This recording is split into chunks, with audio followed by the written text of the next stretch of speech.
नमस्कार मंडळी, स्वागत आहे तुमचं आजच्या व्हिडिओमध्ये. तर मंडळी, आज सोमवार आहे. आम्ही आलतो शेतात, पण काय हो का बघा, आम्ही आलो की सगळं आमच्यासोबत आभाळ पण आलं. आता घरून निघताना अजिबात आभाळ नव्हतं, थोडंसं लांबच होतं तिकडं.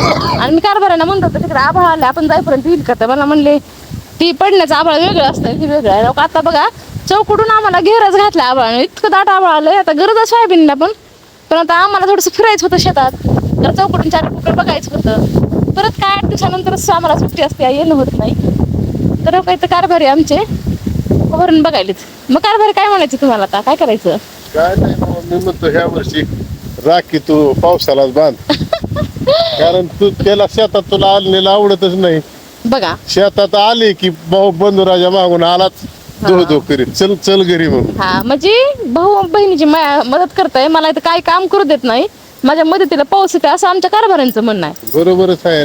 तर मंडळी, ही गोष्ट खरी आहे का खोटी आहे हे कमेंट मध्ये नक्की सांगा. तर मंडळी, माझा पाय गुण आहे, पाऊस येतोय मी आल्यावर, आणि शेताला पण पावसाची गरजच आहे. तर ह्या पावसाळ्यात एवढा काय भरपूर पाऊस झालेला नाही, त्याच्यामुळं पावसाची गरज आहे. म्हणून मी तर म्हणते, ये रे ये रे पावसा, तुला देते पैसा. तर चला मग पुन्हा भेटू पुढे व्हिडिओ मध्ये. तोपर्यंत श्री स्वामी समर्थ.